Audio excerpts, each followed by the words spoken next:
Yeah. All right, not bad. Yeah. Okay, gentlemen, let's get started. Let's start, first of all, with a Mazel Tov, and this Mazel Tov has nothing to do with Corbin. Yeah. My sister just had a baby, although... Well done you. Pardon? Well done you. Yeah, it wasn't me. No, I don't know. Well done, my sister. That's their fifth girl. So that's their fifth girl. They don't have any boys yet, but Emet Hashem, I'm sure they will. I'm sorry? Israel. So my mother just called me right before the share. Didn't really have the time to take the call, but she left me a message.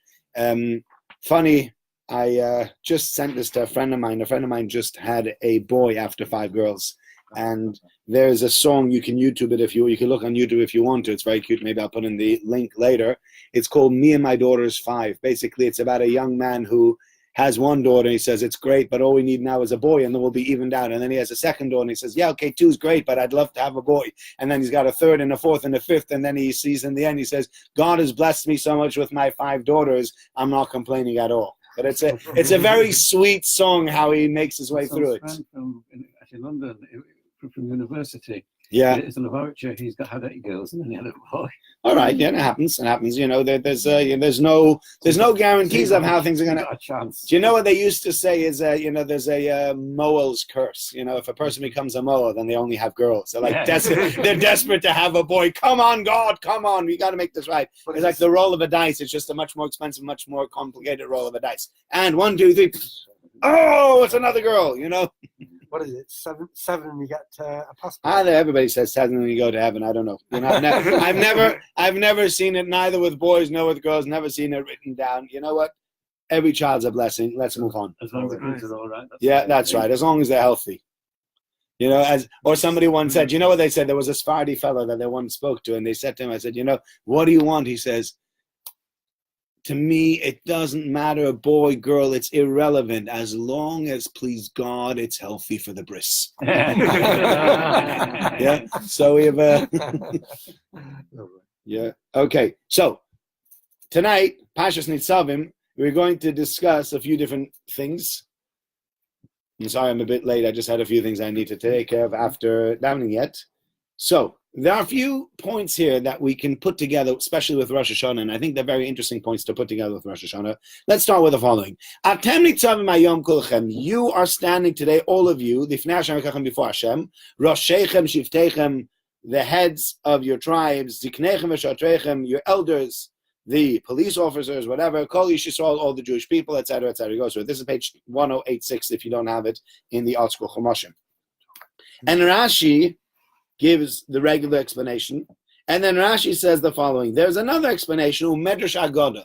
This is a Medrash that is brought, and the Medrash says the following. The Jewish people were extremely afraid. And remember what we had last week? Somebody came over to me at the end of davening last week, goes, Rabbi, is that the single longest piece of laning that there is? It happens to not be the single longest piece of laning that there is, but it is quite long. It's 2.5 columns long. The Tochacha, the rebuke that the Jewish people get, it's 98 curses.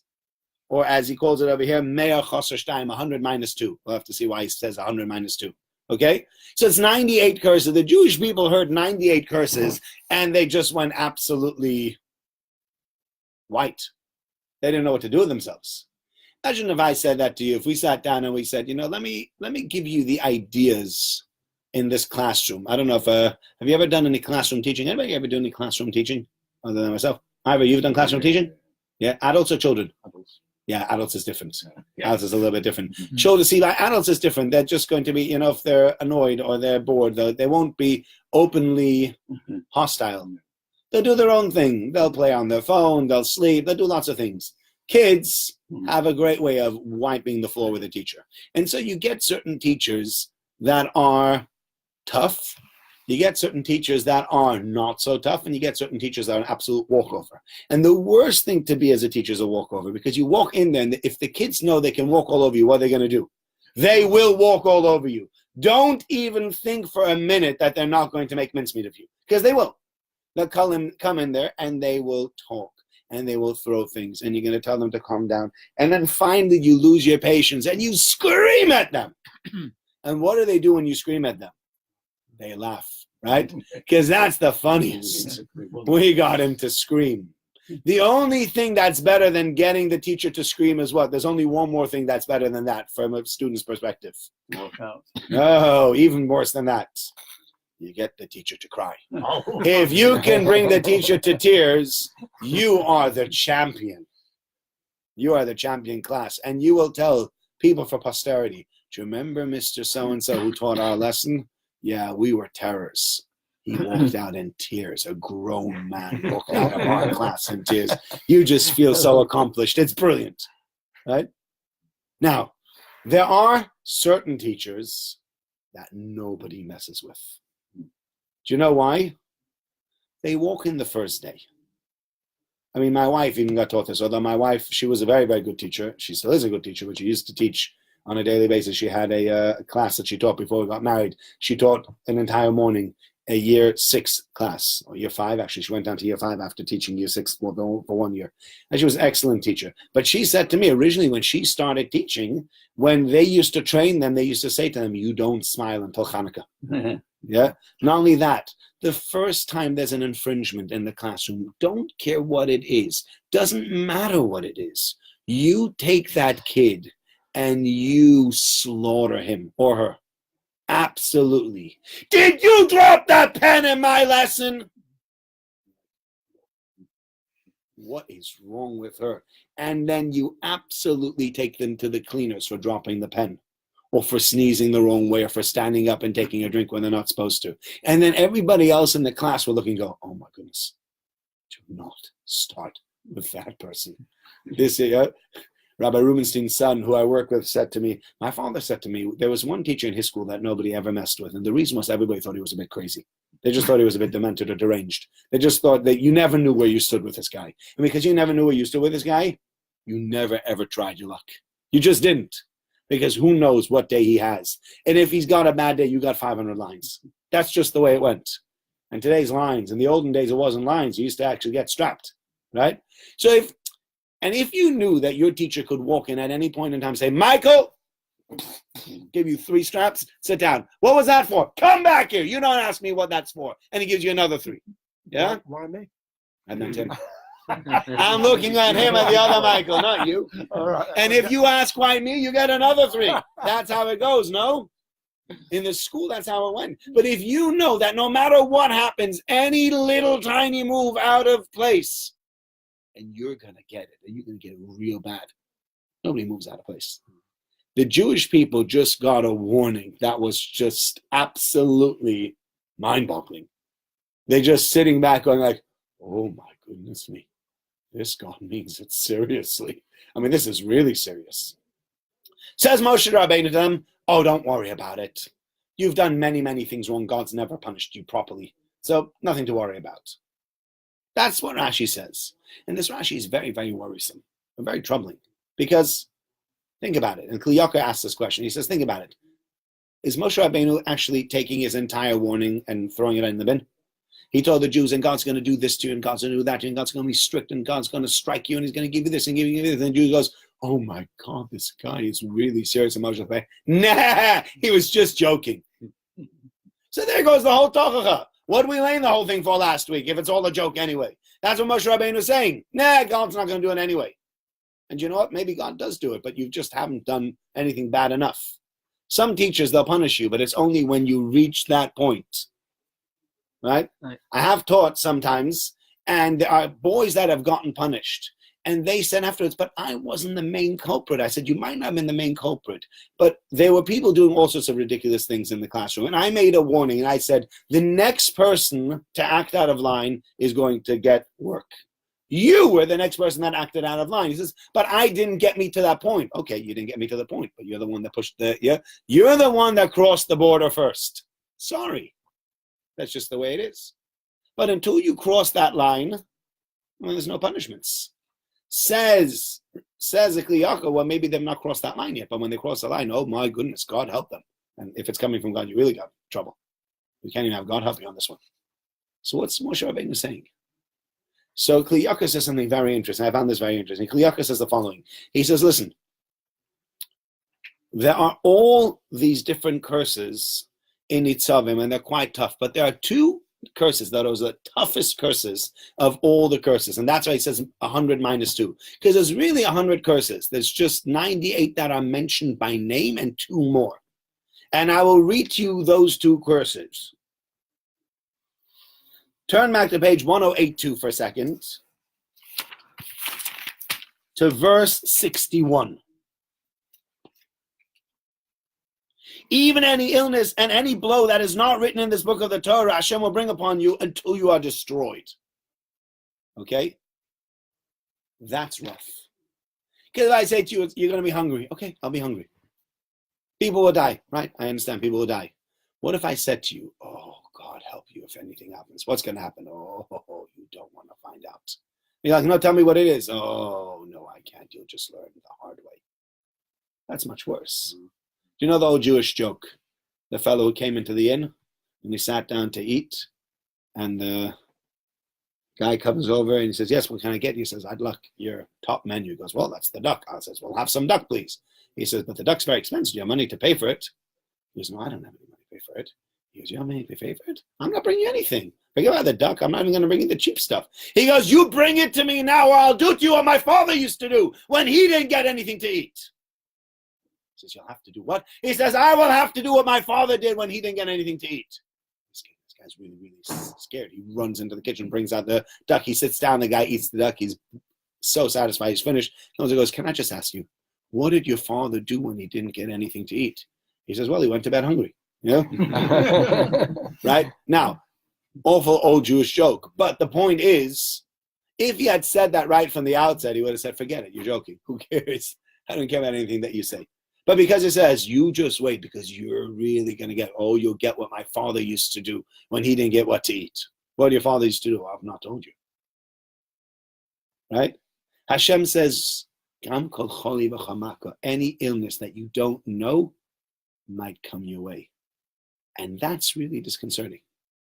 Because when you don't know what's coming, that's really difficult. I don't know about you. I mean, Michael, you must know about this one. Michael Goldstone, now this time. Yeah? You go visit many people in hospital. The people that have a diagnosis, even if that diagnosis is not great, they still feel often better off than the people that never got a diagnosis. Mm-hmm. Have you ever met people and they say, and you say to them, what's wrong with you? And he said, they're still doing tests. They don't know. Mm-hmm. When they say that, what is that? Yeah. Pardon? They've got hope. You don't know what's happening. Yeah. And it's very disconcerting when the doctors are doing all sorts of tests and you don't know what's going on. Do you know what I mean? Mm-hmm. When you can give a name to it, even if the name is not good, even if it's stroke or cancer or heart disease or whatever it is, but at least you know, okay, I know what I have now. I know what the diagnosis is. I know what the prognosis is. I know exactly what we need to do. I know exactly how I can do to fix it. But you have a certain sense of calm and collectedness because it has a name. Right?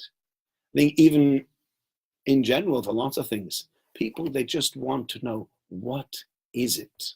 And once you know what it is, you can start dealing with it. Sure. But as long as you don't know what it is, then you don't know what you're dealing with, and you don't know how to, you're in hospital, somebody's in hospital. They don't know what they have. How long are you in hospital for? I don't know. It could be a week. It could be 2 weeks. It could be 2 months. I could be out tomorrow. Well, what do you have? I don't know. What do the doctors say? They don't know.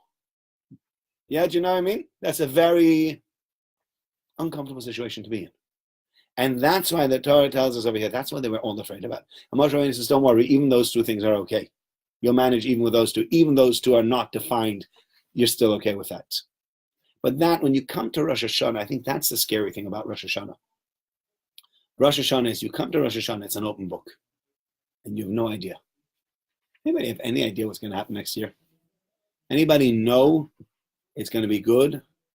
It's not going to be good. You'll make it through. You won't make it through. You'll have money. You won't have money. You just don't know.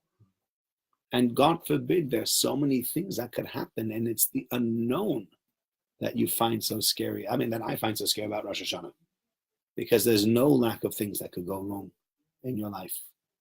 Even the smallest things. I know my wife from yesterday, just for whatever reason, she started getting back pain. And she's been walking around like all funny in the house today because she's in pain. It came out of nowhere.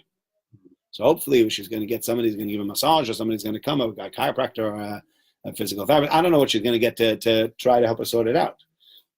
But those are the small things in life. But you know what? There are people that have perpetual back pain. They have constant chronic back pain. It's awful. I mean, Baruch Hashem, I've never had back pain. I know people that have back pain. Some people say back pain is as bad as labor.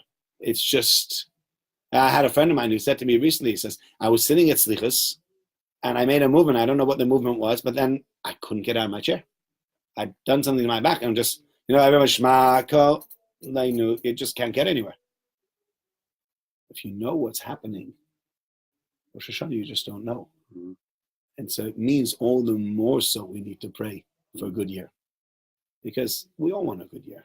I say all the time in the air, and you get people coming, they've had an accident, and they say, I can't believe I'm here. Right. I went to work as normal this morning, finished up here. I've got customers, what am I going to do? Especially when they're self-employed. How am I going to deal with it? Yeah.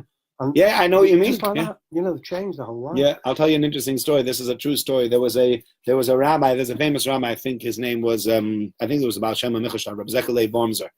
I think that's the one they tell it with. But whoever it might be, there's this rabbi, and the Duke knew him, and he was friendly with him, and he saw him walking in the street. So he walked over to him, and he said to him, he says, Rabbi, where are you going? He goes, I have no idea. He says, don't be stupid. Where are you going? He says, I don't know. He says, you're walking somewhere, obviously. Where are you going? He says, I don't know. He took him, threw him in jail. How dare you be so disrespectful to the king? I ask you where you're going. You tell me you don't know. Calm down. He comes down 2 hours later to the dungeon, opens up the door. He looks at the rabbi. He says, can you explain to me what that was all about? He says, sure. He says, where were you going? He says, let me explain it to you. I was going to the base of Medrash, but look where I ended up. I ended up in your dungeon. So you asked me where I was going. I told you I don't know. This is why I don't know, because I thought really I was going there. And I'm here now. You don't know when you get into your car in the morning what's going to be, what time you're going to come home, what's going to happen during the day. You just don't know. That's part of what makes every day exciting.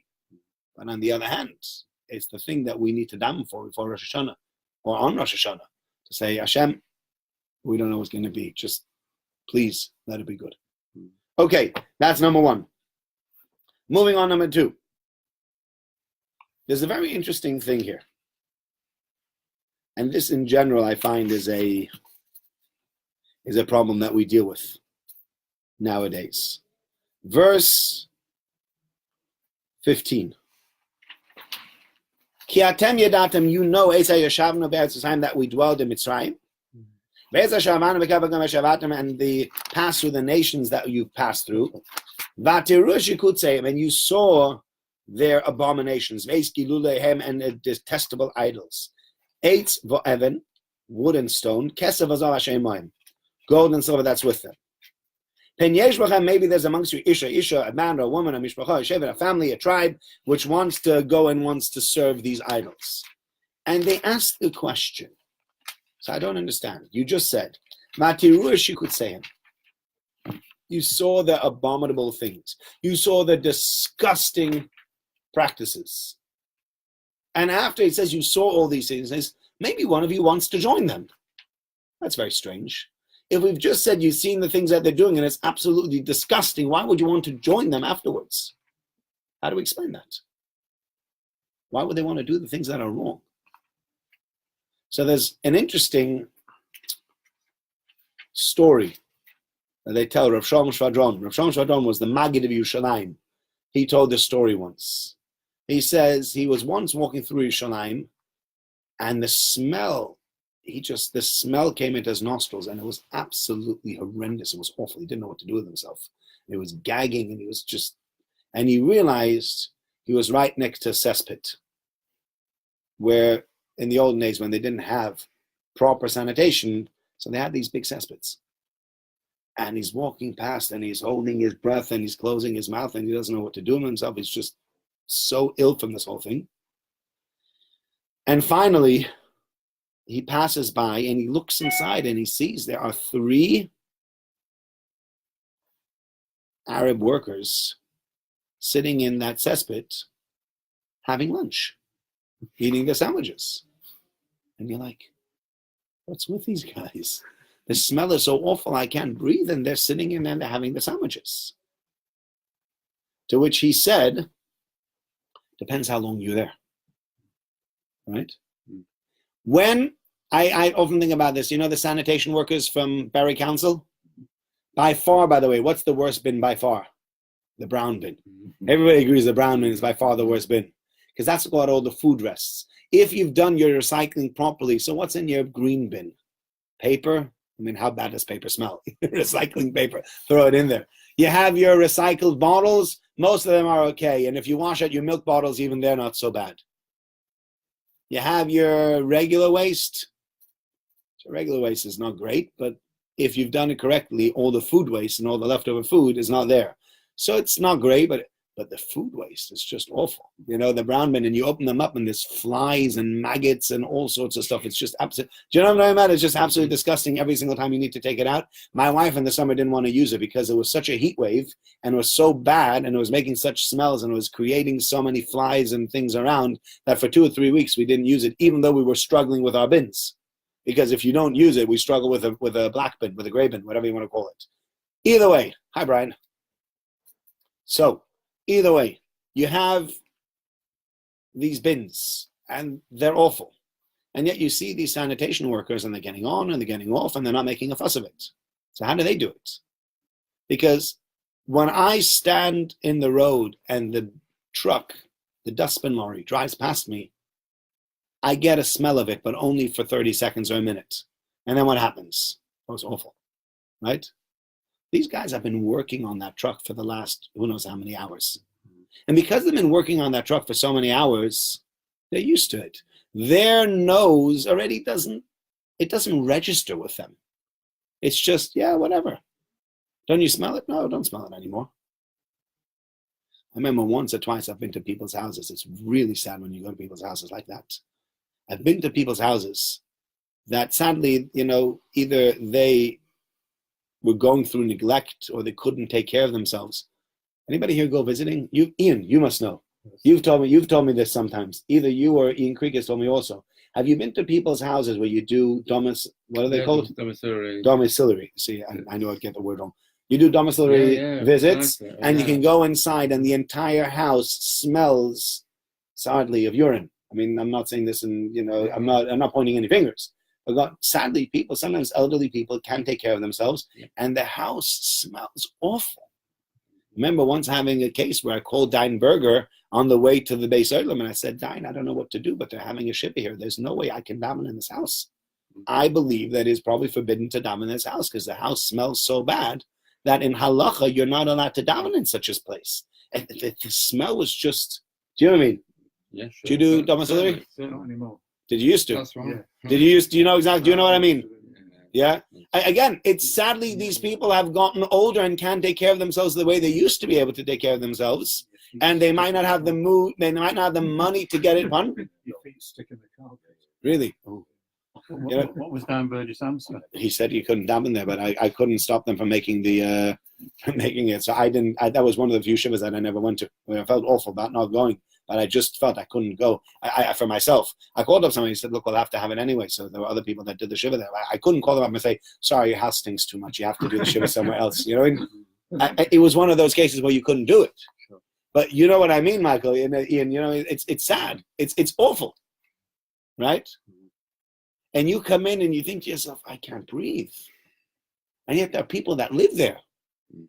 And those people that live there, do they ever apologize? They don't notice. They don't notice. As you just said, they're accustomed to it. They're accustomed to it. You know, to them, that's, you know, they probably go to someone's house and like, it smells weird in here. And you're like, no, it doesn't smell weird in my house. It smells weird in your house. This is cleaning agent. This is how a house should smell. But they're used to it. And whatever you get used to, it's normal. So if you're used to this smelly house, then that's your reality. If you work in the cesspit or if you work on a dustbin lorry, you don't smell it anymore. You can sit in there when everybody else is gagging and have your sandwiches for lunch, totally oblivious to the fact that everybody else can't breathe. Well, you get it with if you go in a smoker's house, don't you? Yeah, if sure. You don't smoke, right? And you walk into a smoker's house, a smoker's car, etc., etc. Absolutely. Yeah, but they don't even notice it. No, they don't notice it. Yeah, same thing. Yeah. To them, it's part of who they are. Sure. Yeah, absolutely. And there are many examples of this. But the point of this entire thing is, and I believe this very strongly, is that in the same way we have this here with all these things that we're talking about, there are issues and there are problems in the general world, and maybe even in the Jewish world nowadays, that have turned into issues that have become acceptable because it's happened so often, because it's become the norm, right? Definitely. 50, we can talk intermarriage. I know you want to talk about a lot of the other things. Let's talk intermarriage. 50 years ago, lots of people would sit shiva for somebody that intermarried. They would. I'm sure you know people that sat shiva for. Yeah. Did you know people? Yeah? One person. One person, okay. Maybe in our community less so, but I know definitely in the from communities. Quite a long time ago. It's quite a long time ago people used to do it. Today the discussion just is, how much of the ceremony should I go to? And I don't really want to insult the family. And you have to realize, Rabbi, they're happy. And you have to understand this is a new generation. And you have to know what the people are all about today, et cetera, et cetera. That's become the talk. So much so, right, that the person that stands up for his beliefs and says, do you know what? I don't want to come to an intermarriage. You're causing a rift in the family, Ian, you know? It's you who's causing. You're like, me? No, why am I causing the rift in the family? He's doing something wrong, and I'm the one causing the rift in the family. He's done them, it's crooked. It's upside down. But that's what the world has turned into. And many of the things, I won't mention them by name, but lots of things that used to be considered absolutely unthinkable, immoral in the olden days, have become moral. Why? Because the media talks about them, and the media talks about them again and again and again and again, until you start realizing maybe this is normal. Maybe this is how normal people behave. I'm abnormal for thinking that it's abnormal, right? If in the 1950s they would show as much flesh on television as they show today, they wouldn't allow you to show half the stuff they show today, would they? No. Not before 10 o'clock in the evening. The films were censored anyway. Films were censored. Right. Wow. Okay. I didn't know films were censored. Yeah. What, films that went on BBC TV? No, the films in the cinema. Films in the cinema were censored. Today, films in the cinema are never censored. Who would ever censor a film in the cinema? That goes against my right to watch the film and everything that's in it. And you don't tell me that this woman shouldn't appear nude in the film. What are you, some kind of old, outdated fellow who thinks this is a problem? So people dress anyway and they behave a lot of behavior, a lot of things that we see nowadays have become normalized because it's repeated all the time. And the media repeats it and repeats it and repeats it again, so much so that it becomes normal. And then, it was funny, I had a girl, a frum girl. I was doing this girls' camp and I had this frum girl say to me, she lives in Gateshead. Gateshead, it's well known for the Geordies, the Northerners, who are not, let's say, the most educated of folk. Let's put it this way. Let's be nice about it, and are not the most moral of people either. And she said to me, sometimes I walk down the street, and I feel they're looking at me, and they think I'm crazy. I said, why? She says, it's summer, it's really hot out, and I'm wearing long sleeves, and I'm wearing a long dress or a long skirt. And they look at me and they think I've absolutely dropped out of the moon. And I said to this girl, are you serious that this person who can't add two and two together, their opinion about how you're dressed is playing on your conscience? I wouldn't let somebody like that play on my conscience. If I was walking down the street, here in Manchester, the first time I saw it, I never saw it before. Here in Manchester, as soon as the sun shines, what happens? Everybody takes off their vests. Yeah? The vest, every man takes off their vest. Because you can go red. Tattoos. Yeah, pardon? Especially if you've got tattoos. If you got tattoos, it's great. Then you can show everybody your tattoos as well. Everybody does. And you walk down the street, and one of these guys is looking at you going, look at this guy, he's wearing a shirt. And I'm thinking to myself, I got to be embarrassed for wearing a shirt? You should be embarrassed for walking around without a vest. I don't have to be embarrassed for wearing a shirt. Yeah? What are you embarrassed about having sleeves and having something that covers your knees? Twisha says, well, you know what, I struggle with it a little bit myself also. I said, that's a different discussion.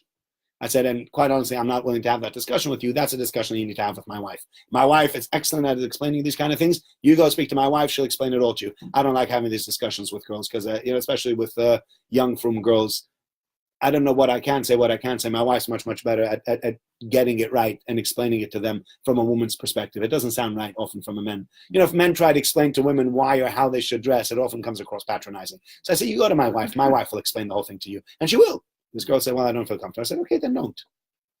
There was one fellow, son married out. Yes. He was walking in, I think it was a Shabbos, and he looked at Phil Marley. She's a from Christian. She goes to church. And there was no shame in it. What's the glick? What's the bracha? Mm-hmm. Yeah, but that's, shame. It's lost its shame. Because the more you see something, the more it becomes part of you. And the more it becomes part of you, the more it becomes something that becomes okay. And after a while, the people that are against it, they're the ones that are crooked and upside down. See, there's nothing at home. That's the problem. What do you mean? There's no Yiddish guy at home. Okay. There are lots of issues that go on with assimilation. Absolutely. And, we spoke about marrying the wrong people 2 weeks ago. So we did have that discussion. I don't want to get into that again. But I'm just giving it as an example. But there are many examples we can give of this. The point, though, is that when you have people who again and again are subjected to certain ideas, certain ideals, things that go against our value system, but they hear it again and again and again, after a while, what ends up happening? You start following and believing it. But it's even a bigger problem with kids, isn't it? It's a huge problem. Yeah. It's a really big problem. The peer pressure problem. Pardon? The peer pressure problem in schools is unbelievable. The peer pressure problem in schools is unbelievable. If that kid's the only one without an iPhone, pardon? If that kid's the only one without an iPhone, absolutely. What do? You say, sorry, you'll be different to all the other kids. You're not having one. It's very, very hard. It's almost impossible. Yeah. And sometimes you say to parents, you're giving your kids an iPhone? They say, sure, give my kids an iPhone. You say, do you know your kid's 11 years old? Do you know you're ruining his ability to concentrate? You're giving him open access to the internet where he can access anything that he wants to. And we all know what teenage boys access when they get iPhones with free internet access. It's not BBC News, and they're not watching Gary Kasparov plays chess. That's not what they're going to be watching on YouTube or on any other website. Well, but what are we supposed to do? Everybody has an iPhone nowadays. And it's a problem. So everybody gets pressured around because everybody else. But if they all stood up together and said, we are not having this, if the entire class said, I'm not buying my kids an iPhone, do you know what the issue with iPhones in general is and with technology? They've gotten so cheap that they don't even need us to buy them anymore. My kids could afford to buy themselves an iPhone. You go on Gumtree for £50, you can buy a used iPhone, goodbye. And you get yourself a contract and it's £10 a month. It's very easy nowadays to afford yourself. If you get a little bit of money, you babysit 2 hours a week, you can pay, 2 hours a month, you can pay for your mobile phone contract. And for £10 nowadays, you can get quite a good variety, quite a decent amount of data, quite a decent amount of minutes. They don't need me to pay for these things anymore. So even if I, as a parent, said to them, I'm not buying you an iPhone, they're like, okay, so don't. I'll buy my own. What are you going to do? It's my money. Got enough money from their bar mitzvah. They make money on the side sometimes. It's very hard. But you're right. All these things, and they've eroded, our society's become eroded in a way that what used to be normal became. I remember when I got my first mobile phone, when I lived in Israel. For the first year, I didn't have a mobile phone when I lived in Israel. And then my mother said, this is ridiculous. You need a mobile phone. So I bought myself a mobile phone. I got a mobile phone. And I remember the first time I took my mobile phone into the Beis HaMedrash. I was horrified by it. And it rang. It was like, oh my God, my phone rang in the Beis HaMedrash. This was in year 2000. Because my parents were going to the airport and they wanted to say goodbye to me. And I took my phone to the Beis HaMedrash and I took along my phone with it. And I got a vibrating battery. It was like a big deal. Not every phone vibrated. I had to get a special battery from a friend of mine that vibrated. It was a big deal that it vibrated. I had a vibrating battery and it vibrated and I missed it and then it rang. I was like, oh my goodness, it rang. It rang in the Beis HaMedrash. I was horrified. And the phone rang and everyone was like, no, today if a phone rings in the Beis HaMedrash, what happens? People pick it up. Yeah. Hello, 1 second, I'm just going outside. Yeah, I'm just going out. What do you mean? You're in the Beis HaMedrash. Yeah, I'm talking about Beis HaMedrash on Shul. What, on Shabbos you mean? on Shabbos is the worst. God, thank God I think we've only had it once or twice. 2 weeks ago, there was this triple thing. There was a guy that walked in and he pulled out his phone. And I was ready to go over to him. And he put it away quickly. And I spoke to David Mintz. So David Mintz says, you know what? We as a shul, as an executive, will deal with it. You as the rabbi, maybe you stay up there because as the rabbi, if you come forward and you start telling people off, people are going to see it as a very, very extreme step. So maybe we as the executive need to deal with it. Okay. And I appreciate that. And I think the executive will deal with it because I believe that, both David and Ian will, grab the bull by the horns and they will take care of things that need taken care of. But yeah, it's that's embarrassing. But after a while, if people started coming, somebody said to me, it's not Shabbos. I've heard from people that say it's not Shabbos if a phone doesn't go off in our shul. Yeah? Baruch Hashem, our shul's not like that, but I know shuls that are like that. They're not here, but they're not, it's terrible. And because, as I just said, people say it's not Shabbos unless it goes off. It's mainly the visitors, isn't it? It's often visitors. Yeah, it is often visitors. And it's a shame. But that's what I'm saying. The fact that we see these things day in, day out, again and again and again, it erodes our values. And we need to learn not to let our values be eroded by the fact that we see something again and again. Because then we end up without values. You end up as somebody that stands for nothing. Just because you watched it on television often enough, it becomes a viable thing. It becomes something that's acceptable. Certain things are not acceptable, regardless of how many people in society do it and how many times you see it on television or hear people speaking about it. Anyway, I wish you all those of you who have joined us tonight, thank you very much. Please do like or share it if you can. Next week, surprise, there's no share. It's going to be Matzah Rosh Hashanah. The week after is Yom Kippur. The week after is going to be Sukkot, and the week after is going to be Matzah Simchas Torah. So now for the next 4 weeks, there's no share. Please God, in 5 weeks there'll be a share. Maybe if we can manage, I don't think we'll manage Monday night because we got PBM, but we can't manage this share. I'm really sorry. So 5 weeks from now, we look forward to seeing you again. Cool.